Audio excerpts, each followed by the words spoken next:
Subscribe कीजिए target with MG Sharma YouTube channel को और दबाइए इस बेल आइकन को ताकि आपको मिल सके हमारा लेटेस्ट वीडियो सबसे पहले, वो भी फ्री में। हेलो दोस्तों, नमस्कार। स्वागत है आप सभी का आपके अपने YouTube channel target with MG Sharma में। तो दोस्तों, रुक्मणी पब्लिकेशन द्वारा प्रकाशित पुस्तक की जो टेस्ट श्रृंखला चल रही है उसमें आज का क्रम होगा 8वां। तो चलिए आज के इस श्रृंखला को देखते हैं और इसको हल करते हैं। तो आइए, आज का हमारा पहला प्रश्न है उसको देख लेते हैं। तो दोस्तों, पहला प्रश्न है, हड़प्पा सभ्यता संबंधित है कांस्य युगीन से, नवपाषाण युग से, पाषाण युग से या लौह युग से। तो इसका सही जवाब हो जाएगा, वो मित्रों हो जाएगा ऑप्शन ये, कांस्य युग से। कांस्य युग से इसका सही उत्तर होगा। चलिए आगे बढ़ते हैं। नेक्स्ट हमारा है क्वेश्चन नंबर 2, निम्न में कौन बेमेल है। तो ये बेमेल बताना है। तो बेमेल की बात करें तो दोस्तों, इलाहाबाद की संधि 1765 है और मंगलोर की संधि 1784 है और एका आंदोलन 1919 से 20 है और जो नया हमारा नेटिव मैरिज एक्ट है 1872 है। तो इसका जो बेमेल शब्द हो जाएगा यानी बेमेल लाइन हो जाएगी वो सी ऑप्शन होगा, जो कि इसमें दिया गया है 1919 से 20, लेकिन ये जो वास्तव में था वो था 1921 से और 22 तक का था। और ये दोस्तों जो एक आंदोलन है ये अवध के किसानों द्वारा चलाया गया आंदोलन था। तो चलिए इसका जो सही उत्तर हो जाएगा वो एक आंदोलन हो जाएगा, क्योंकि अर्थात इसमें बेमेल है और बेमेल छांटना है। चलिए आगे बढ़ते हैं और नेक्स्ट क्वेश्चन को देखते हैं। तो नेक्स्ट क्वेश्चन हमारा है क्वेश्चन नंबर 3, कौटिल्य की अर्थशास्त्र में किस पहलू पर प्रकाश डाला गया है। क्या आर्थिक जीवन पर डाला गया है या राजनीतिक नीतियाँ हैं या धार्मिक जीवन है या सामाजिक जीवन है। तो मित्रों, इसका सही जवाब हो जाएगा वो ऑप्शन बी हो जाएगा, वो ऑप्शन बी हो जाएगा और ये राजनीतिक नीतियाँ हो जाएगा। चलिए आगे बढ़ते हैं। हमारा चौथा नंबर क्वेश्चन है, किस वर्ष बाबर ने सुल्तान इब्राहिम लोदी को पानीपत की लड़ाई में पराजित किया था। तो मित्रों, वो 1526 की लड़ाई में बाबर ने सुल्तान इब्राहिम लोदी को पराजित किया था और पानीपत की लड़ाई में ये जो है पराजित किया था। तो बी इसका राइट आंसर हो जाएगा। चलिए आगे बढ़ते हैं और नेक्स्ट क्वेश्चन देखते हैं। तो नेक्स्ट क्वेश्चन की बात करें तो वो है 5 नंबर, निम्नलिखित गुप्त शासक कालक्रम निर्धारित कीजिए। तो इसमें दिया गया है समुद्रगुप्त, रामगुप्त, श्रीगुप्त और स्कंदगुप्त। तो पहले की बात करें तो पहले आता है श्रीगुप्त, पहले हो जाएगा श्रीगुप्त, दूसरा हो जाएगा समुद्रगुप्त और तीसरा हो जाएगा मित्रों वो रामगुप्त हो जाएगा, अर्थात ये तीसरा हो जाएगा और चौथा हो जाएगा स्कंदगुप्त। अब इस क्रमांक को देख लेते हैं। तो सबसे पहले ए है अर्थात सी है और सी और किसी में नहीं दिया है। दूसरा है हमारा ये, तो दूसरा ये है और तीसरे की बात करें तो तीसरा बी है और चौथा डी है। अर्थात इसका जो सही उत्तर होगा वो ऑप्शन सी के साथ जाएगा, अर्थात सी ऑप्शन इसका राइट आंसर हो जाएगा। चलिए दोस्तों आगे बढ़ते हैं और अगला क्वेश्चन देखते हैं। तो 6 नंबर है, प्रश्न संख्या 6 की बात करें तो 1764 में बक्सर युद्ध में समय बंगाल का गवर्नर कौन था। चलिए एक बार इसको पुनः पढ़ देते हैं। दोस्तों हमारा क्वेश्चन है 6 नंबर। तो 1764 में बक्सर युद्ध के समय बंगाल का गवर्नर कौन था। विलियम ड्रेक थे, रॉबर्ट क्लाइव थे या बेसी टार्ट थे या बेरलेस्ट थे। तो ये कौन थे। तो बेरलेस्ट थे, अर्थात इसका जो सही जवाब हो जाएगा दोस्तों वो बेसी टार्ट हो जाएगा, सी ऑप्शन इसका राइट आंसर होगा। चलिए नेक्स्ट प्रश्न की तरफ बढ़ते हैं। तो नेक्स्ट हमारा 7 है, भारतीय राष्ट्रीय कांग्रेस की पहली बैठक किस शहर में हुई थी। कलकत्ता, बम्बई, अहमदाबाद या इलाहाबाद। तो दोस्तों वो बैठक हुई थी वो बम्बई में हुई थी। चलिए आगे बढ़ते हैं और अगला क्वेश्चन देखते हैं। तो अगला क्वेश्चन हमारा है क्वेश्चन नंबर 8, भूदान आंदोलन किसके प्रारंभ किया है, अर्थात भूदान आंदोलन किसने प्रारंभ किया है। क्या महात्मा गांधी ने किया है, जयप्रकाश नारायण ने किया है, विनोबा भावे ने किया है या राम मनोहर लोहिया ने किया है। तो इसका सही उत्तर हो जाएगा दोस्तों वो हो जाएगा ऑप्शन सी, विनोबा भावे। भूदान आंदोलन जो है विनोबा भावे ने शुरू किया है। चलिए नेक्स्ट देखते हैं 9 नंबर क्वेश्चन। तो भारत में ईस्ट इंडिया कंपनी का पहला गवर्नर जनरल कौन था। Robert Clive, sir John Shore और वारेन हेस्टिंग्स या मार्विबज ऑफ हेस्टिंग्स। तो इसका सही उत्तर हो जाएगा वो हो जाएगा ऑप्शन सी, वारेन हेस्टिंग्स। इसका सही जवाब होगा वारेन हेस्टिंग्स। चलिए आगे बढ़ते हैं। अब नेक्स्ट क्वेश्चन हमारा था, आज़ाद हिंद फौज का गठन कब हुआ था। तो 1937 में हुआ था, 1942 में हुआ था, या 1943 में हुआ था, या 1945 में हुआ था। तो दोस्तों आज़ाद हिंद फौज के गठन की बात करें तो वो बी ऑप्शन के साथ जाएगा, अर्थात 1942 ईस्वी में हुआ था। चलिए आगे बढ़ते हैं और अगला क्वेश्चन देखते हैं। यह आता है अगला हमारा 11वां नंबर। 11वां नंबर है अभ्रक, यानी जिसको माइका कहते हैं, किस राज्य में बहुतायत में पाया जाता है? तो ये दोस्तों झारखंड में पाया जाता है, जो कि ऑप्शन सी में दिया गया है। चलिए 12वां नंबर क्वेश्चन देखते हैं। तो अधिकांश मौसमी घटनाएं जो होती हैं वो कहाँ पे होती हैं?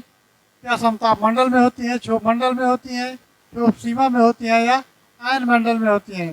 तो मित्रों इसका सही जवाब हो जाएगा, जो भी मौसमी घटनाएं होती हैं वो क्षोभ मंडल के अंतर्गत होती हैं, अर्थात क्षोभ मंडल में होती हैं। चलिए आगे बढ़ते हैं और अगला क्वेश्चन देखते हैं। तो अगला हमारा क्वेश्चन नंबर 13। क्वेश्चन नंबर 13 की यदि बात की जाए तो दोस्तों होता है, जो जिला दर्रा जोड़ता है, किसको जोड़ता है? श्रीनगर को लेह से जोड़ता है, अरुणाचल प्रदेश को तिब्बत से जोड़ता है, और चंबा और स्पीति को जोड़ता है, या कालिम्पोंग और लासा को जोड़ता है। तो इसका सही उत्तर हो जाएगा, वो ऑप्शन ये हो जाएगा, श्रीनगर को लेह से जोड़ता है। जो दर्रा होता है अर्थात पर्वतों के बीच का जो रास्ता होता है उसी को दर्रा कहते हैं, और ये श्रीनगर और लेह को जोड़ता है, जो जिला दर्रा होता है। चलिए आगे बढ़ते हैं और अगला क्वेश्चन देखते हैं। तो अगला क्वेश्चन हमारा है क्वेश्चन नंबर 14। यह है, निम्नलिखित में से कौन सा समुद्री बंदरगाह तेल प्रसंस्करण केंद्र दोनों है? तो दोस्तों ये सही उत्तर जो इसका हो जाएगा वो हो जाएगा मंगलोर, हल्दिया और विशाखापट्टनम, अर्थात इसका डी ऑप्शन राइट आंसर हो जाएगा। डी इसका सही उत्तर हो जाएगा। चलिए आगे बढ़ते हैं। नेक्स्ट हमारा है 15 नंबर क्वेश्चन। 15 नंबर क्वेश्चन की बात की जाए तो क्षमा करना, 15 नंबर अगर क्वेश्चन की बात की जाए तो भारतीय पर्यटन के स्वर्ण त्रिभुज में सम्मिलित शहर है। आगरा, दिल्ली तथा जयपुर है, मथुरा, आगरा और ग्वालियर है, आगरा, कानपुर और लखनऊ है, या उपर्युक्त में से कोई नहीं है। तो इसका सही उत्तर हो जाएगा, वो हो जाएगा ऑप्शन ये, आगरा, दिल्ली और जयपुर है। आगरा, दिल्ली और जयपुर है। चलिए आगे बढ़ते हैं। नेक्स्ट हमारा है 16 नंबर। 16 नंबर कहता है, world economic situation and product शीर्षक में रिपोर्ट किस अंतर्राष्ट्रीय संस्था द्वारा जारी किया जाता है? तो क्या वो विश्व बैंक द्वारा जारी किया जाता है, अंतर्राष्ट्रीय मुद्रा कोष द्वारा जारी किया जाता है, या संयुक्त राष्ट्र के द्वारा जारी किया जाता है, अथवा विश्व व्यापार संगठन के द्वारा जारी किया जाता है? तो मित्रों वो संयुक्त राष्ट्र के द्वारा जारी किया जाता है। सी इसका सही उत्तर होगा। चलिए आगे बढ़ते हैं।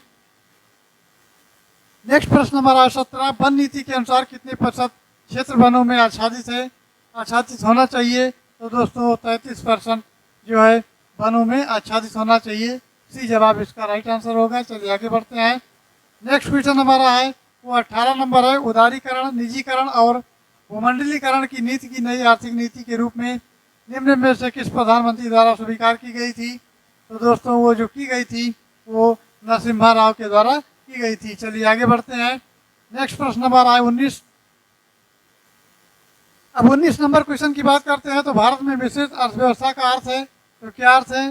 तो दोस्तों भारत में जो मिश्रित व्यवस्था का अर्थात भारत में जो मिश्रित व्यवस्था का अर्थ है वो है सार्वजनिक तथा निजी क्षेत्र का सह अस्तित्व। सार्वजनिक और निजी क्षेत्र का सह अस्तित्व होगा। चलिए आगे बढ़ते हैं और अगला क्वेश्चन देखते हैं। तो अगला क्वेश्चन हमारा 20 नंबर। यह विशेष आर्थिक क्षेत्र जिसको SEZ कहते हैं, सेज अधिनियम प्रभावी हुआ? तो दोस्तों वो 2006 में प्रभावी हुआ था। चलिए आगे बढ़ते हैं। 21 नंबर क्वेश्चन है, संविधान के किस भाग में पंचायती राज व्यवस्था संबंधी प्रावधान दिए गए हैं? तो ये 9 है, 6 है, 3 है और 4 है। तो ये दोस्तों ये 9 में दिए गए हैं, अर्थात ये संविधान के 9वें भाग में पंचायती राज व्यवस्था का प्रावधान किया गया है। चलिए अब अगला क्वेश्चन देखते हैं। तो अगला क्वेश्चन हमारा है 22 नंबर। 22 नंबर क्वेश्चन की यदि बात की जाए तो सूची फर्स्ट और सूची सेकंड जो है सुमेलित कीजिए और नीचे दिए गए कोट से मिलान कीजिए। सूची फर्स्ट है, सूची सेकंड है। अब आता है संविधान संशोधन। तो दोस्तों संविधान संशोधन की बात करें तो वो होता है 368। और वित्त आयोग की बात करें तो वित्त आयोग का जो एक्ट है वो है अनुच्छेद 280, और वित्तीय आपात का जो है वो है अनुच्छेद 360, और अखिल भारतीय सेवाओं का है दोस्तों वो क्या है, तो होता है ऑप्शन बी में, अर्थात जो डी है उसका दूसरे के साथ अनुच्छेद 312 होगा। अब देखते हैं, तो सबसे पहले यहाँ ये बी सी और डी लिख लेते हैं। उसके बाद ये का हमारा आता है फोर्थ, ये का आता है फोर्थ। उसके बाद बी का मित्रों आता है, तो बी का आता है थर्ड, बी का आता है थर्ड, और सी का आता है वो फर्स्ट आता है, और डी का जो आता है वो आता है सेकंड। ये हमारे रहे फूट। उसको देखते हैं, तो पहले चौथा, तीसरा, पहला और दूसरा, अर्थात इसका जो सही ऑप्शन होगा वो बी हो जाएगा।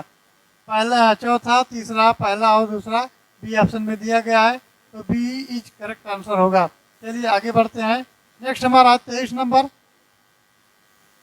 अब 23 नंबर की बात करते हैं, तो भारतीय संविधान की व्याख्या करने वाला अंतिम प्राधिकारी कौन है? उच्चतम न्यायालय है, प्रधानमंत्री है, राष्ट्रपति है या संसद है? तो मित्रों वो कौन है? तो ये उच्चतम न्यायालय है, यानी सुप्रीम कोर्ट है, उच्चतम न्यायालय है। चलिए आगे बढ़ते हैं और नेक्स्ट प्रश्न की तरफ रुख करते हैं। तो नेक्स्ट हमारा है, नेक्स्ट की बात करें तो नेक्स्ट है 24 नंबर। अब 24 नंबर कहता है निम्नलिखित में से कौन सा सुमेलित नहीं है? तो नहीं पूछा गया है। तो इसमें जो है सार्वजनिक स्वास्थ्य की स्वच्छता है, राज्य सूची का है, जनगणना है, संघ सूची का है, राज्यसभा में सीटों का बंटवारा है, द्वितीय अनुसूची में है, और दल बदल विरोध जो है 10वीं अनुसूची में है। तो इसका जो बेमेल है दोस्तों वो राज्यसभा, वो है राज्यसभा सीटों का बंटवारा द्वितीय अनुसूची में है, तो ये गलत हो जाएगा। चलिए आगे बढ़ते हैं। नेक्स्ट हमारा 25 नंबर। 25 नंबर की बात करते हैं, तो भारत के राष्ट्रपति पर महाभियोग चलाने के लिए कम से कम कितने दिन पूर्व की सूचना आवश्यक है? तो मित्रों कम से कम 14 दिन जो है पूर्व सूचना ये आवश्यक होता है। चलिए आगे बढ़ते हैं। अगला क्वेश्चन है 26 नंबर। 26 नंबर की यदि बात की जाए तो हरित गृह प्रभाव क्या है? वैश्विक ताप में वृद्धि है, वैश्विक ताप में कमी है, सागर जल के ताप में वृद्धि है, या नदियों झीलों के ताप में वृद्धि है? तो इसका सही जवाब होगा दोस्तों वो हो जाएगा ऑप्शन ए, वैश्विक ताप में वृद्धि। हरित गृह प्रभाव क्या है? तो वैश्विक ताप में वृद्धि है। चलिए नेक्स्ट देखते हैं। तो नेक्स्ट है 27 नंबर। अब 27 नंबर की बात करते हैं, तो प्लेग की बीमारी निम्नलिखित में से किस कारण से होती है?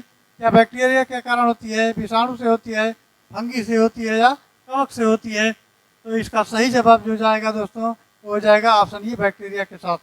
ऑप्शन ये बैक्टीरिया हो जाएगा। प्लेग की बीमारी जो होती है वो बैक्टीरिया से फैलती है।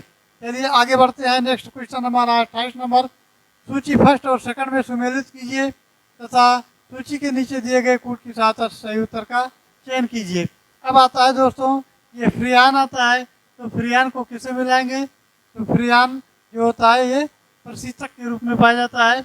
अब बी ऑप्शन आता है टेट्राथिलेड, तो ये हो जाएगा ये एंटीनाक जो है अब अपस्फट रोधी कारक है। चलिए बेंजीन हेक्साक्लोराइड देख लेते हैं। तो बेंजीन जो हेक्साक्लोराइड होता है कीटनाशी होता है, और कार्बन टेट्राक्लोराइड होता है अग्निशामक होता है। अब मिलाने की दृष्टि से देखें अगर, तो ये बी सी और डी लिख लेते हैं। उसके बाद में ए का आता है दूसरा, ए का आ गया दूसरा, बी का आता है पहला, और सी का आता है ये चौथा, और डी का आता है तीसरा, अर्थात 21 और 43। 21-43 किसमें दिया है? तो दोस्तों ये ऑप्शन डी में दिया है। ऑप्शन डी इसका सही जवाब हो जाएगा। चलिए आगे बढ़ते हैं। नेक्स्ट है 29 नंबर। 29 नंबर को देखते हैं। तो मित्रों ये है कोलाइड बिलियन में कणों का आविष्कार होता है, तो क्या होता है ये चलिए जान लेते हैं। तो इसका सही जवाब जो होता है मित्रों वो होता है 10 की पावर -7 सेंटीमीटर और -10 की पावर -5 सेंटीमीटर। ये जो है इसका सही उत्तर हो जाएगा, अर्थात ये ऑप्शन इसका सही उत्तर होगा। चलिए आगे बढ़ते हैं और नेक्स्ट क्वेश्चन देखते हैं। तो नेक्स्ट हमारा 30 नंबर है। जब दो या दो से अधिक प्रतिरोधों को एक समान बिंदुओं के बीच में जोड़ा जाता है तो वो जुड़े होते हैं।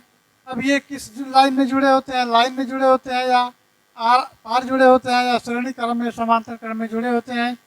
तो दोस्तों ऑप्शन की बात की जाए तो ये जो जुड़े होते हैं वो समांतर क्रम में जुड़े होते हैं। ऑप्शन डी इसका सही जवाब हो जाएगा, समांतर क्रम। चलिए 31 नंबर देखते हैं। तो एक संख्या का 32%, ये न्यूमेरिकल सवाल अब आ गया है। तो एक संख्या का जो 32% है 56 है, और वो संख्या कितनी है। तो चलिए इसको ज्ञात कर लेते हैं। तो मान लेते हैं कि वो संख्या x है, तो x गुणे हो जाएगा ये 32 बटा हो जाएगा 100, यानी 32% है, ये हो जाता है 56। अब इसको काटा पीटी कर लेते हैं। तो काटा पीटी की यदि बात की जाए दोस्तों, तो 2 से काटते हैं तो 2 का नाम 2 6 12 हो गया और 50 हो गया, फिर 2 से काटते हैं 8 हो गया और 2 से 25 हो गया। अब ये नहीं कटने वाला, तो x गुणे 8 बटा 25 और बराबर हो जाएगा 56। अब इसको क्या करते हैं, इधर लाते हैं तो 25 से गुणा हो जाएगा, बटा हो जाएगा 8। 8 का नाम 8 सत्ते 56, यानी 25 सत्ते क्या हो जाएगा 7 पचे 35 और 7 दूनी 14 3 17। कुल मिला के ओवरऑल हमारा जो आंसर आ जाएगा वो 175 आ जाएगा। 175 किस में देखते हैं, तो ऑप्शन ये में देखते हैं और ऑप्शन ये इसका राइट आंसर हो जाएगा। अब आता है दोस्तों दूसरा सवाल। तो ये दिया गया है 1.34 बटा 2.68। अब इसको सॉल्व करना है, तो कैसे करते हैं, तो सबसे पहले दशमलव को मिटा देते हैं। अब इसको काट लेते हैं, तो 2 से काटते हैं, अर्थात ये 1 हो जाएगा और ये दूना 2 हो जाएगा, 1/2 उत्तर हो जाएगा। 1/2 हमारा बी ऑप्शन मिलता है, तो B option is right answer. चलिए आगे बढ़ते हैं। अब हमारा आता है 33 नंबर क्वेश्चन। 33 नंबर क्वेश्चन की यदि बात करें, तो एक समूह की 8 सबसे छोटी संख्याओं का माध्य 12.5 है, जबकि समूह की सभी 14 संख्याओं का माध्य 14 है और 6 बड़ी संख्याओं का माध्य क्या होगा। चलिए इस सवाल को कैलकुलेट कर लेते हैं। तो ये आता है मित्रों, ये आता है 12.5, यानी 12.5 गुणे 8 से अगर गुणा करते हैं तो ये हो जाएगा 8 पंचे 40 हो जाएगा और 8 दूनी 16 और 4 20 हो जाएगा। उसके बाद 2 आएगा, 8 का नाम 8 और 2 10 आ जाएगा, तो दशमलव लगाएंगे 1 अंक के बाद, तो ये 100 आ जाएगा। कितना आ जाएगा, ये 100 मिल जाएगा हमको। अब चलिए इसी क्रम में दूसरा देखते हैं। तो दूसरा भी दिया गया है, ये दिया गया है 14 संख्याओं का माध्य 14 है। तो 14 का अगर 14 है तो 14 गुणे 14 हो जाएगा और इसका मान जो हो जाएगा वो 14 को 14 से गुणा करेंगे 196 हो जाएगा। अब दोस्तों 196 में से अगर 100 घटा देते हैं तो ये ओवरऑल आता है 96 और 96 बटा जो हो जाता है ये मित्रों हो जाता है 6। ये 96 बटा 6 हो जाता है, क्योंकि 6 अंकों की बड़ी संख्याओं को हमको निकालना है। तो 6 का नाम 6, 6 का नाम 6 और 6 का 36, ये कट करके आ गया 16। और 16 किस ऑप्शन में दिया गया है मित्रों, तो 16 का ऑप्शन दिया है ऑप्शन ये में। ऑप्शन ये इज करेक्ट। चलिए आगे बढ़ते हैं। अब आता है 34 नंबर क्वेश्चन। तो यदि x बराबर 9i बराबर √17 है, तो x square minus Y square ये हो जाएगा -1/3 और 1 का मान क्या होगा। तो चलिए इसको सॉल्व करना पड़ेगा। तो मित्रों ये जो हमारा ओवरऑल आंसर आ जाएगा, ये आ जाएगा -3/4। क्या आएगा, -3/4 आएगा। चलिए आगे बढ़ते हैं और अगला क्वेश्चन देखते हैं। तो ये हमारा 35 नंबर क्वेश्चन है। दोस्तों ये 35 नंबर क्वेश्चन कहता है कि एक बॉक्स में 350 बल्ब हैं और यदि 12% बल्ब फ्यूज हो गए हैं तो कितने बल्ब बेचने के लिए पर्याप्त हैं। तो इसको चलिए हल कर लेते हैं। तो जो बल्बों की संख्या है वो कितनी है, तो मित्रों वो है 350। 350 है और गुणे 88 है बटा 100 है, तो ये हो जाएगा 1 0 काट लेते हैं, 44 हो गया, 2 पंचे 10 हो गया, 5 एकम 5 सत्ते 35, यानी 44 गुणे जो हो जाएगा 7। 44 गुणे 7 अगर बात करते हैं तो ये हो जाएगा 44 और 7 चौका 28 हो जाएगा, 2 7 चौका 28 2 30, 308 ओवरऑल हमको मिल जाएगा 308, जो कि इसका उत्तर होगा। और 308 जो दिया गया है वो ऑप्शन डी में दिया गया है। Option D is correct. चलिए आगे बढ़ते हैं। नेक्स्ट हमारा है 36 नंबर। अब 36 नंबर देख लेते हैं। तो ये दिया गया है निम्नलिखित प्रत्येक शब्द के लिए उसके नीचे दिए गए विकल्पों का विलोम शब्द हमको छांटना है। तो मित्रों ये दिया गया है ईलोक। तो ईलोक का जो होता है वो परलोक होता है। ऑप्शन बी इसका सही उत्तर होगा। चलिए आगे बढ़ते हैं और नेक्स्ट क्वेश्चन देखते हैं। अब मित्रों नेक्स्ट क्वेश्चन की यदि बात की जाए तो धरती का समानार्थक शब्द क्या होता है। तो धरती का जो समानार्थक शब्द होता है वो मित्रों अचला होता है। ऑप्शन डी इसका राइट आंसर होगा। अब चलिए 38 नंबर देखते हैं। तो विवाहित स्त्री का स्त्री से जो उत्पन्न पुत्र होता है उसको क्या कहते हैं, तो उसको औरस कहा जाता है। ये ऑप्शन सही ऑप्शन होगा। इसको क्या कहा जाता है, औरत। और चलिए 39 नंबर देखते हैं। तो 39 नंबर है कौन सा शब्द बहुवचन है। तो बहुवचन कौन सा है मित्रों, तो वो बहुवचन की बात की जाए, एक मिनट, कौन सा शब्द बहुवचन है, तो वो प्राण है। प्राण बहुवचन शब्द है। और चलिए आगे बढ़ते हैं। तो नेक्स्ट है 40 नंबर, भारत भारती किस भाषा से लिया गया ग्रंथ है, तो वो खड़ी बोली से लिया गया ग्रंथ है। खड़ी बोली से लिया गया ग्रंथ है। चलिए अब नेक्स्ट पोर्शन पर चलते हैं। तो नेक्स्ट हमारा पैसेज है जो कि इंग्लिश पोर्शन का है। चलिए इसको भी देख लेते हैं। तो इस प्रकार के प्रश्नों को करने से पहले सबसे पहले जो है इस पैराग्राफ को पढ़ा जाता है। तो पैराग्राफ को पढ़ लेते हैं। इन दी 776 BC of first Olympic games were held at the foot of Mount Olympus of Hawa and Greeks, chief god Janus and Greeks, जो impelled यह है physical times of strength, their education of youth, therefore content of running, jumping and discussion and javelin throwing, boxing and horse of cricket racing were held in individual cities, and the winners complete every 4 years of Mount Olympus. Winners were greatly honored by having poems sung about their deeds. Originally, these were held as a games of friendship, and any Greeks attached to some importance to their games that they calculated time in 4 year cycles called Omphasis, dating from 776 BC। चलिए आगे बढ़ते हैं। अभी इस पर आधारित प्रश्नों को देख लेते हैं। तो ये प्रश्न की बात की जाए तो where were the first Olympic जो है Olympic games held at the foot of, तो ये ओलंपिक के बारे में दिया गया है। तो इसका जो सही उत्तर हो जाएगा दोस्तों वो हो जाएगा ऑप्शन ए। ऑप्शन ए इसका हो जाएगा mount of Olympus. Mount of Olympus है। और चलिए 42 नंबर क्वेश्चन देखते हैं। तो 42 नंबर है, ये है the value connected with optic यानी ओलंपिक गेम्स वियर, अर्थात the value connected with Olympic games year. चलिए आगे बढ़ते हैं, इसको पढ़ लेते हैं। तो ये है physical fitness education of youth friendship या हेल्थ कंटेंट एंड सिंगिंग। और नेक्स्ट पॉइंट आता है running, jumping, throwing and boxing और 4 year cycle we had young and the friendship. चलिए आगे बढ़ते हैं। तो ये हमारा जो है 42 का हो जाएगा पहला नंबर। 42 का है फिजिकल फिटनेस एजुकेशन यूथ, ये सब पहला नंबर हो जाएगा। अब आता है 43 का। 43 की बात करें अगर तो choose the one a part of A B C D error is if any, अगर इसमें कोई एरर है तो हमको बताना है। तो एरर की बात करें अगर तो ये बी ऑप्शन में एरर है। बी ऑप्शन है दी आंसर, तो बी ऑप्शन में एरर है। चलिए आगे बढ़ते हैं। नेक्स्ट हमारा 44 नंबर। 44 देख लेते हैं। तो दोस्तों ये find the correct part of speech and the word enough in the give sentences. Fro is the good ये एज ए फेस्ट। चलिए अब ऑप्शन की दृष्टि से देख लेते हैं। तो इसका सही जवाब हो जाएगा वो नाउन हो जाएगा। बी इसका सही उत्तर होगा। चलिए आगे बढ़ते हैं। नेक्स्ट प्रश्न नंबर है 45। 45 देख लेते हैं। तो ये है change into passive voice.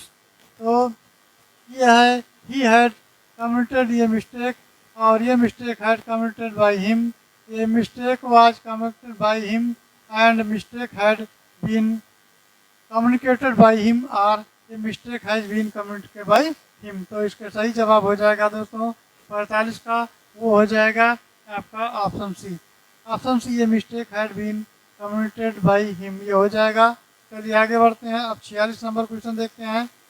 46 number कहता है कि 11 तारीख के 5 दिन बाद कौन सा दिन होगा अगर उसी महीने की आखिरी तारीख को सोमवार पड़ता है। तो मित्रों इसका सही जवाब हो जाएगा वो हो जाएगा ऑप्शन बी मंगलवार हो जाएगा। मंगलवार हो जाएगा। चलिए आगे बढ़ते हैं। तो चलिए दोस्तों आगे चलते हैं और अगला क्वेश्चन देखते हैं। तो अगला क्वेश्चन हमारा है 47 नंबर। 47 नंबर की यदि बात की जाए तो प्रश्न में एक वक्तव्य दिया गया है जिसके आगे 2 पूर्वानुमान फर्स्ट और सेकंड निकाले गए हैं और विचार करना है वक्तव्य सत्य है चाहे सामान्य तत्वों में भिन्न प्रतीत होते हैं। आपको निर्णय करना है और दिए गए पूर्वानुमानों को सही और निश्चित रूप से कहाँ वक्तव्य निकाला जा सकता है, तत्पश्चात उत्तर को निर्दिष्ट करना है। तो अब इसको देखते हैं। तो यह है वक्तव्य। वक्तव्य दिया है, भारतीय सरकार आयातित वस्तुओं पर सब्सिडी को निरंतर कम करती जा रही है। तो इसका पूर्वानुमान जो दिया गया है वो है सरकार जो अधिक भार वहन करने में असमर्थ नहीं है, अर्थात समर्थ नहीं है, तो असमर्थ है माना जाएगा। दूसरा आता है, सरकार में पैसे की आर्थिक स्थिति और अधिक सुदृढ़ता ला सकती है। तो इसका सही जवाब जो हो जाएगा वो दोस्तों प्रथम और सेकंड यानी पहला और दूसरा दोनों में अंतर्निहित है, ये सही जवाब हो जाएगा। चलिए अब आगे बढ़ते हैं। नेक्स्ट प्रश्न हमारा 48 नंबर क्वेश्चन की बात करें तो दोस्तों ये रीजनिंग का पोर्शन है, इसको देख लेते हैं। तो दिए गए अक्षर समूह में कौन सा इस नियम का पालन नहीं करता है? यदि उसमें से प्रत्येक अक्षर को अंग्रेजी वर्णमाला क्रमानुसार अंकमान प्रदान करें तो उसका योग निकाला जाए तो एक सम संख्या प्राप्त होगी। अब चलिए इसको निकाल करते हैं। तो ये दिया गया है, सबसे पहले तो इसके हम अक्षरों को लिख लेते हैं। तो डी का होता है 4, डी का एक मिनट, डी का होता है 4, ये 4 होता है, प्लस जी का 7 होता है, प्लस के का 11 होता है, प्लस ओ पी का 16 होता है। अब ये दोनों 200 ओवरऑल जो आता है जोड़ के, तो 7 4 11, 11 22, 22 और 6 ये हो जाएगा 22 4, एक मिनट, 7 7 4 11, 11 22, 22 10 32, 32 और 6 ये हो जाएगा 38, ये हो जाएगा 38। अब इसी क्रम में दूसरा देख लेते हैं। तो दूसरे के का होता है 11 और यम का होता है 13,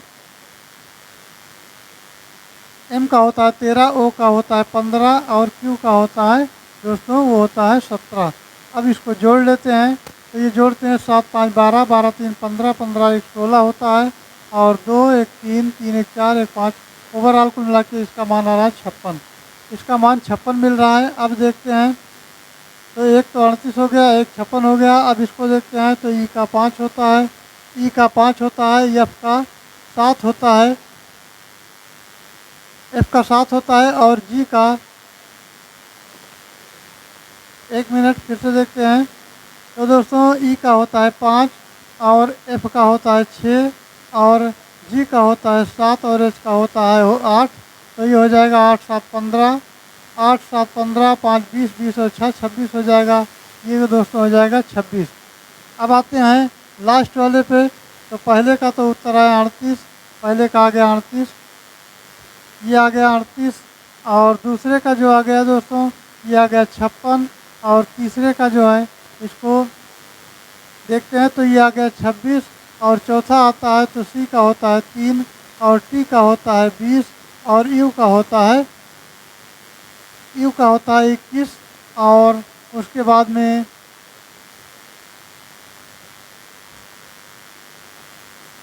ये कौन सा चल रहा है? सी का होता है 3, टी का होता है 20, यू का होता है 21 और आई का होता है 9। इसको जोड़ते हैं तो 9 1 10, 10 10 और 3 13 हो जाएगा। उसके बाद 4 2 6, 6 और 2 8 हो जाएगा, यानी 83 इसका हो जाएगा। 3 20 और 21 और 9, एक मिनट, 83 नहीं होगा, इसको जोड़ते हैं फिर से। तो दोस्तों ये है 3 + 20 + 21 और +9। अब ये हो जाएगा 21 और 9 30, 30 20 50, 3 53 होता है। ये दोस्तों 53 होता है।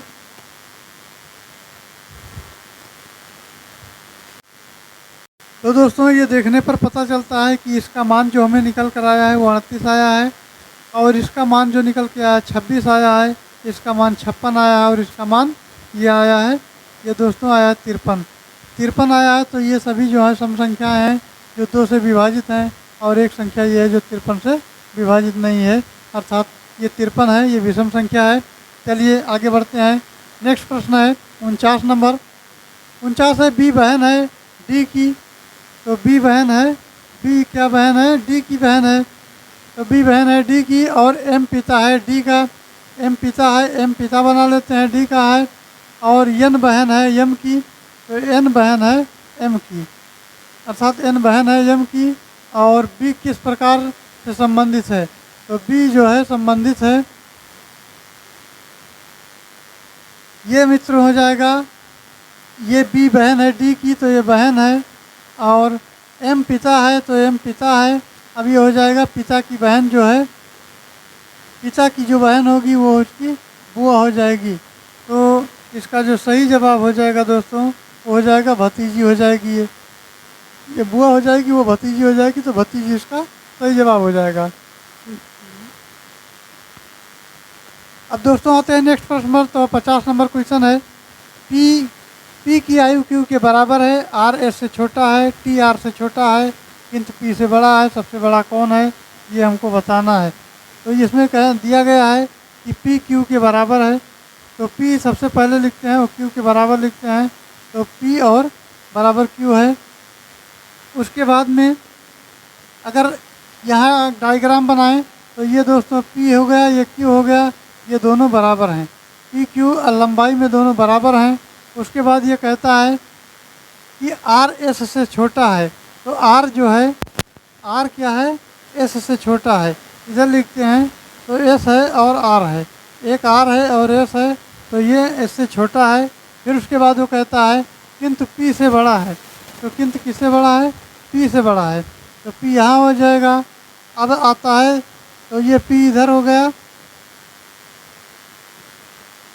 तो इसका जो सही जवाब इसमें पूछा गया है फिर कि सबसे बड़ा कौन है, तो दोस्तों सबसे बड़ा एस है। और एस कहाँ दिया गया है, किस ऑप्शन में, तो वो डी ऑप्शन में दिया गया है, अर्थात एस जो है सबसे बड़ा है। चलिए आगे बढ़ते हैं। 51 नंबर क्वेश्चन कहता है कि नवनिर्मित संसद भवन का उद्घाटन पीएम नरेंद्र मोदी द्वारा कब किया गया। तो दोस्तों ये किया गया है 28 मई 2023 को किया गया है। चलिए आगे बढ़ते हैं और 52 नंबर क्वेश्चन देखते हैं। तो मित्रों ये हमारा जो 52 नंबर क्वेश्चन है, ये 52 नंबर क्वेश्चन की बात करें अगर, तो मई 2023 में किस राज्य ने प्रधानमंत्री जन धन योजना के 100% कवरेज को प्राप्त किया है। तो मित्रों ये सही जवाब हो जाएगा, तेलंगाना ने जो है प्राप्त किया है। चलिए आगे बढ़ते हैं और नेक्स्ट क्वेश्चन देखते हैं। तो नेक्स्ट हमारा 53 की बात की जाए दोस्तों, तो ऑस्ट्रेलिया के किस शहर में भारत के नए वाणिज्यिक दूतावास की स्थापना की घोषणा की गई है। तो इसका सही जवाब हो जाएगा मित्रों, वो हो जाएगा ये ब्रिस्बेन हो जाएगा, ब्रिस्बेन हो जाएगा। चलिए आगे बढ़ते हैं और अगला क्वेश्चन देखते हैं। तो अगला हमारा क्वेश्चन है ये 28 नंबर जो है, 28 मई 2023 को उद्घाटित संसद भवन के वास्तुकार कौन है। तो वास्तुकार की बात करें तो दोस्तों वो बिमल पटेल हैं, जो बहुत ही चर्चित नाम है इस समय। चलिए आगे बढ़ते हैं। तो नेक्स्ट हमारा आता है, अब आता है दोस्तों हमारा नेक्स्ट क्वेश्चन नंबर, तो ये आता है 55 नंबर। 55 नंबर की बात करें तो ये होता है Indian vaccine growth history from cowpox to vaccine Maitri किसने लिखी है। तो दोस्तों ये लिखी है सज्जन सिंह यादव ने लिखी है। किसने लिखी है, सज्जन सिंह यादव ने लिखी है। चलिए आगे बढ़ते हैं। अब आता है नेपाल की राजधानी काठमांडू में आयोजित NSC और CABA महिला वॉलीबॉल चैलेंज कप का खिताब किसने जीता है। तो मित्रों वो जीता है, वो भारत ने जीता है। किसने जीता है, भारत ने जीता है। चलिए आगे बढ़ते हैं। अब आता है नेक्स्ट क्वेश्चन। तो 12 मई 2023 को ट्विटर का नया CEO वो किसे नियुक्त किया गया है। तो जिसको नियुक्त किया है दोस्तों, ये नियुक्त किया गया है लिंडा याकरिनो। लिंडा याकरिनो को जो है नियुक्त किया गया है। चलिए आगे बढ़ते हैं और 58 नंबर क्वेश्चन देखते हैं। तो 58 नंबर कहता है राष्ट्रपति भवन में मौजूद मुगल गार्डन का नाम बदलकर क्या कर दिया गया है। तो मित्रों अमृत उद्यान नाम से फेमस हो गया है, अमृत उद्यान नाम उसका कर दिया गया है बदल करके। चलिए आगे बढ़ते हैं। तो नेक्स्ट क्वेश्चन हमारा है 59, ग्लोबल जेंडर गैप इंडेक्स 2023 में भारत की रैंक क्या है। तो रैंक की बात करें तो वो रैंक है 127वां, 127वां रैंक है। चलिए 60 नंबर क्वेश्चन देखते हैं। तो टाटा कंसल्टेंसी सर्विसेज यानी जो परीक्षा के मामले में बहुत ही फेमस है TCS, टाटा कंसल्टेंसी सर्विसेज, यह इसको पछाड़कर बाजार आक्सीकरण को हिसाब में भारत की दूसरी सबसे मूल्यवान कंपनी कौन बनी है। तो मित्रों बनी है HDFC बैंक। क्या बनी है, HDFC बैंक बनी है। चलिए आगे बढ़ते हैं। नेक्स्ट प्रश्न हमारा है तो 61 नंबर है, परवेज मुशर्रफ की जीवन कथा इन दी लाइन ऑफ द फायर में गुप्त के लेखक कौन है। तो हुमायूं गौहर हैं, हामिदी कश्मीरी हैं, जाकिर हुसैन है, इनमें से कोई नहीं है। तो दोस्तों इसका सही जवाब हो जाएगा वो हुमायूं और गौहर हो जाएगा। हुमायूं और गौहर इसका सही जवाब हो जाएगा। चलिए आगे बढ़ते हैं। तो 62 नंबर क्वेश्चन है। 62 नंबर क्वेश्चन की बात करते हैं तो जम्बाल शब्द निम्नलिखित में से किससे संबंधित है? तो बेसबॉल से है, नट बॉल से है, बास्केटबॉल से है, या दोस्तों ये हमारा सॉफ्ट बॉल से है। तो इसका सही उत्तर हो जाएगा वो ऑप्शन सी हो जाएगा, ये हो जाएगा basketball. Basketball is right answer. चलिए आगे बढ़ते हैं और 63 नंबर क्वेश्चन देखते हैं। तो ये 63 नंबर क्वेश्चन की बात करें अगर, तो नेपाल की पहली महिला राष्ट्रपति कौन थी? रीता भंडारी, विद्यादेवी भंडारी, आचार्य ऐश्वर्य राज्य लक्ष्मी और कोमल राज्य लक्ष्मी। तो मित्रों इसका सही जवाब जो हो जाएगा वो विद्या देवी भंडारी हो जाएगा। बी ऑप्शन इसका करेक्ट होगा, विद्या देवी भंडारी। चलिए 64 नंबर देखते हैं। तो 64 नंबर है डॉक्टर सलीम मोइनुद्दीन चिश्ती अब्दुल किसके लिए प्रसिद्ध थे? तो मित्रों वो पक्षी विज्ञानी के लिए प्रसिद्ध थे, अर्थात ये इसका सही उत्तर हो जाएगा। चलिए अब आगे बढ़ते हैं। तो अगला हमारा 68 नंबर क्वेश्चन है। तो 68 नंबर क्वेश्चन की बात करते हैं। तो दोस्तों 64 नंबर जो हो जाएगा पक्षी विज्ञानी हो जाएगा। अब आता है 65 नंबर। तो 65 नंबर की अगर बात करते हैं तो मोहिनी अट्टम नृत्य मूल रूप से किससे विकसित हुआ है? तो मित्रों ये आंध्र प्रदेश अर्थात ये केरल से विकसित हुआ है। बी इसका सही आंसर होगा। चलिए आगे देखते हैं। तो नेक्स्ट है 66 को देखते हैं। तो कारगिल विजय दिवस कब मनाते हैं? 22 जुलाई को मनाते हैं, 11 जुलाई को मनाते हैं, या 26 जुलाई को अथवा 20 जुलाई को मनाते हैं? तो मित्रों जो कारगिल विजय दिवस मनाते हैं वो आपका मनाते हैं 26 जुलाई को। कब मनाते हैं? 26 जुलाई करेक्ट आंसर। चलिए आगे बढ़ते हैं। नेक्स्ट प्रश्न हमारा है 67 नंबर। तो 67 नंबर क्वेश्चन कहता है तानसेन सम्मान किस राज्य सरकार ने शुरू किया था? तो ये है उत्तर प्रदेश, मध्य प्रदेश, महाराष्ट्र और राजस्थान। तो तानसेन के सम्मान में ये सरकार ने शुरू किया था। चलिए आगे बढ़ते हैं और नेक्स्ट क्वेश्चन देखते हैं। तो नेक्स्ट हमारा है 68 नंबर। 68 नंबर देख लेते हैं। तो नेताजी सुभाष चंद्र राष्ट्रीय खेल संस्थान कहाँ है? तो मित्रों वो जो राष्ट्रीय खेल संस्थान है वो पटियाला में है। ऑप्शन ये इसका सही उत्तर हो जाएगा, पटियाला। चलिए अब आगे बढ़ते हैं। तो 69 नंबर क्वेश्चन देख लेते हैं। तो भारतीय जनता पार्टी के शासनकाल के दौरान भारत के राष्ट्रपति थे, तो वो कौन थे दोस्तों? वो नीलम संजीव रेड्डी थे। चलिए आगे बढ़ लेते हैं। नेक्स्ट हमारा क्वेश्चन है दोस्तों वो है 70 नंबर। 70 देख लेते हैं। तो अर्कांटिका यानी अंटार्कटिक की खोज किसके द्वारा की गई है? भारतीयों के द्वारा, अमेरिकी, ऑस्ट्रेलिया, फ्रांसीसी के द्वारा? तो मित्रों इसका सही जवाब हो जाएगा वो हो जाएगा आपका हो जाएगा अमेरिका, अर्थात अमेरिकी हो जाएगा, जो कि बी ऑप्शन में दिया गया है। चलिए बी ऑप्शन को टिक करते हैं, बी इज राइट आंसर। चलिए आगे बढ़ते हैं। अब आता है मित्रों 71 से 80 तक का जो गद्यांश दिया गया है, गद्यांश को पढ़ना है, इसी के आधार पर उत्तर को देना है। तो ये जो है गद्यांश में लिखा गया है कि अहिंसात्मक अभ्यास का मार्ग ही अलग है। फौज में प्रतिदिन कवायद, कसरत, क्रूरता, पूर्ण शिकार इत्यादि कराए जाते हैं। अहिंसात्मक अभ्यास इससे बिल्कुल भिन्न है और इसका साधन यदि एक वर्ष में कहना चाहें तो बस संयम, और संयम व्यापक अर्थ में तमाम नियमों के लिए बहुत जो है किया जाता है। इसका जिक्र हिंदुओं तथा दूसरे धर्मों के धर्म ग्रंथों में पाया जाता है और साधारण सदाचार के नियमों में सख्ती से पालन करके सीखे जाते हैं। इन सब नियमों का झुकाव अहिंसा और सत्य की ओर होता है। गांधी जी ने बार बार लिखा है कि ईश्वर पर विश्वास उसका एक बहुत बड़ा सहायक होता है। यदि ये अहिंसात्मक प्रवृत्ति का जागृत और पुष्ट करने में लगाया जाए, तो बचपन से ही अभ्यास कराया जाए, तो इस पर पूरा ध्यान दिया जाए, तो जो है ये निर्भयता इत्यादि जो इसके मुख्य बाह्य रूप को देखने में आते हैं अवश्य प्राप्त किए जा सकते हैं। और इनका कहना है कि मनुष्य के लिए संभव नहीं, बेबुनियाद बात है। तो 171 नंबर आता है उपयुक्त गद्यांश का जो सर्वाधिक उपयुक्त शीर्षक क्या है? तो शीर्षक की बात कर लेते हैं दोस्तों। तो शीर्षक अगर है उसका तो कौन सा है ये पूछा गया है 71 नंबर में। तो चलिए देखते हैं। तो दोस्तों हमारा जो उत्तर हो जाएगा इसका वो हो जाएगा अहिंसा का मार्ग, ऑप्शन सी अहिंसा का मार्ग हो जाएगा। चलिए आगे देखते हैं। तो नेक्स्ट है 72 नंबर। 72 नंबर क्वेश्चन की बात करें तो उक्त अनुच्छेद फौजी की गतिविधियों इसलिए उल्लेख किया गया है। तो मित्रों इसका सही उत्तर हो जाएगा वो ऑप्शन डी हो जाएगा, अहिंसात्मक अभ्यास में उसे पृथकता जो है प्रतिपादित की जा सके। चलिए आगे बढ़ते हैं। नेक्स्ट है 73 नंबर।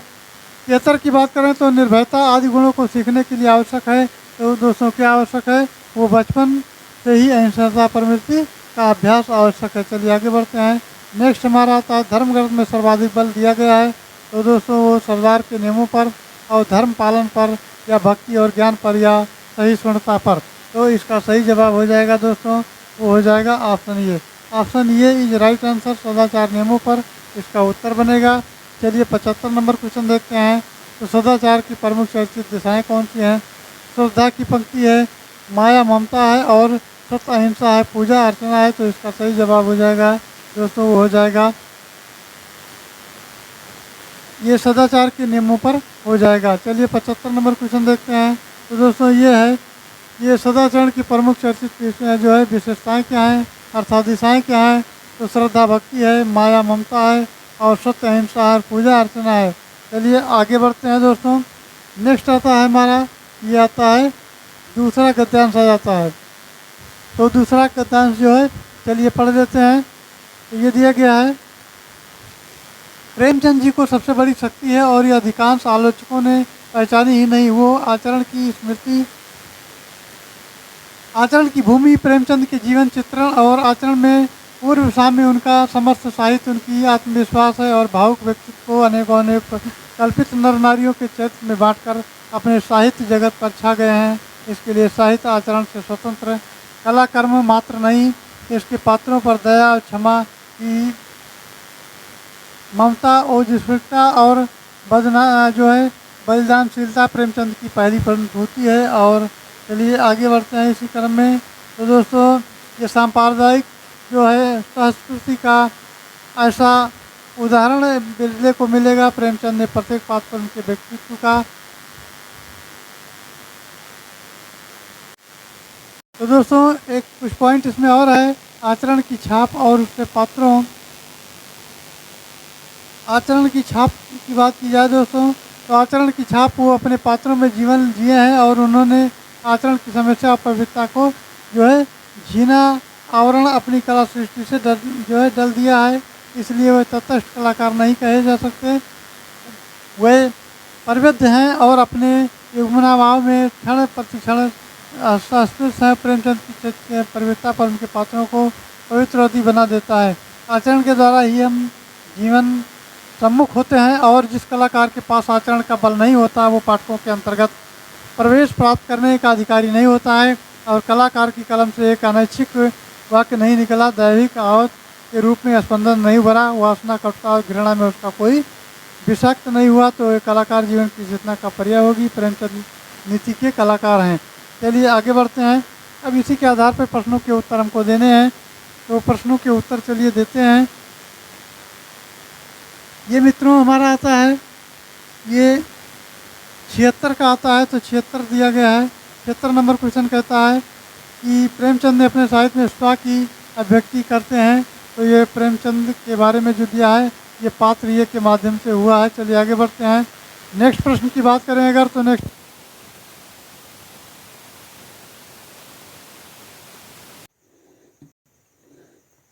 तो दोस्तों हमारा 77 नंबर क्वेश्चन है, आलोचकों द्वारा प्रेमचंद की कौन सी शक्ति जो है अनचिन्ही रह गई है? तो ये इसका सही जवाब हो जाएगा, वो आचरण की हो जाएगी। चलिए फिर 78 नंबर क्वेश्चन देखते हैं। तो प्रेमचंद का कला विषयक सिद्धांत क्या है? तो इसका सही जवाब हो जाएगा कला नैतिकता के लिए है, डी ऑप्शन हो जाएगा। इसी क्रम में हमारा जो क्वेश्चन है 79, ये प्रेमचंद के उपन्यासों पर उसकी आत्म अभिव्यक्ति दृष्टिगत होती है क्योंकि, तो इसका जो सही जवाब हो जाएगा वो हो जाएगा ऑप्शन बी, उनके पात्र और उनके व्यक्तित्व को वहन करते हैं। चलिए फिर नेक्स्ट क्वेश्चन हमारा है 80 नंबर, जो कि दिया है प्रेमचंद, ये ऑप्शन में आता है। तो ये 80 नंबर क्वेश्चन है, प्रेमचंद की नीति का कलाकार माना जा सकता है क्योंकि वे क्या थे? तो दोस्तों ये हो जाएगा ऑप्शन बी, जीवन की सात्विकता को महत्व देते थे। तो दोस्तों ये रहे आज के 80 प्रश्न। और तो आई होप जानकारी अच्छी लगी होगी। जानकारी अच्छी लगी हो तो चैनल को लाइक करें, सब्सक्राइब करें और शेयर करें। Thanks for watching. जय हिंद।